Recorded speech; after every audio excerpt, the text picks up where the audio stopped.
Hello everyone. आज height and distance का एक अच्छा क्वेश्चन सॉल्व करते हैं। क्वेश्चन क्या कह रहा है?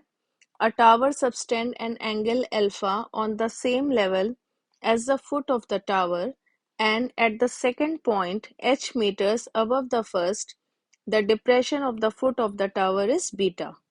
Show that height of the tower is h tan alpha into cot beta. So question में ही हमारे पास फिगर गिवन था, इसको पहले नेमिंग कर देते हैं। A B C and D हमें क्या गिवन है? ए सी क्या है? हाइट ऑफ द टावर है जो एच गिवन है। पॉइंट बी से जो एंगल ऑफ एलिवेशन आ रहा है दैट इज अल्फा डिग्री।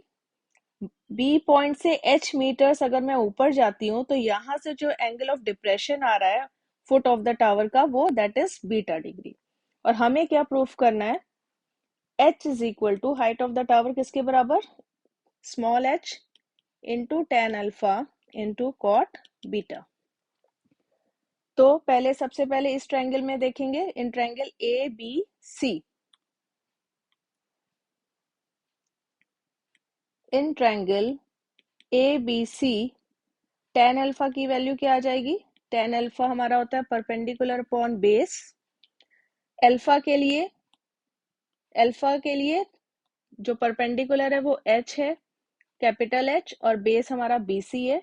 तो हम इसको ऐसे भी लिख सकते हैं, it is A C by B C. और ए सी की वैल्यू एच है तो capital H upon B C. ऐसे ही छोटे वाले ट्रायंगल में देखते हैं D B C.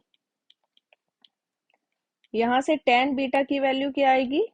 Perpendicular upon base, और यहाँ पे परपेंडिकुलर क्या बनेगा? Small H upon B C. ये हमारी इक्वेशन 1 थी, इसको 2 मान लेते हैं। अब हमें इस इक्वेशन में BC की रिक्वायरमेंट नहीं है। यहाँ पे भी डिनोमिनेटर में BC आ रहा है, यहाँ पे भी आ रहा है। तो हम क्या करेंगे? इक्वेशन 1 को 2 से डिवाइड कर देंगे तो हमारा BC तो चला जाएगा। ठीक है, तो ऑन डिवाइडिंग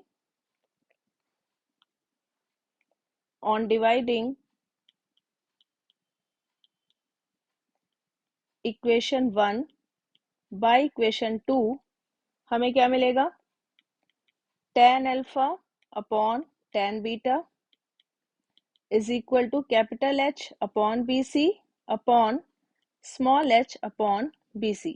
यहाँ से BC और BC कैंसिल आउट हो गया। हमें क्या मिला? टेन अल्फा, टेन बीटा को मैं क्या लिख सकती हूँ? Cot beta, 1 by cot beta. 1 by tan theta क्या होता है? Cot theta. तो 1 अपॉन टेन बीटा को मैंने क्या लिख दिया? Cot beta. यहाँ से आ गया capital H upon small h, और यहाँ से हमारी आ जाएगी height is equal to small h into tan alpha into cot beta. तो ये हमारा पार्ट 1 प्रूव हो गया। सेकेंड पार्ट में क्या कह रहा है क्वेश्चन? सेकेंड पार्ट में सेम फिगर है, न्यूमेरिक वैल्यूज दी हैं। हमें क्या फाइंड आउट करना है? The angle of elevation from the point P, इस पॉइंट से, of the top of the tower. अब QR हमारे पास एक टावर है जिसकी हाइट कितनी दी हुई है? 50 मीटर्स। तो इस बार हमें टावर की हाइट दी हुई है, और यहाँ से जो एंगल ऑफ एलिवेशन है that is 60 degree, and that of tower PT, एक हमारे पास और टावर है PT, और Q से जो एंगल ऑफ एलिवेशन आ रहा है that is 30 degree. Find the height of the tower PT। अब हमें PT की वैल्यू निकालनी है।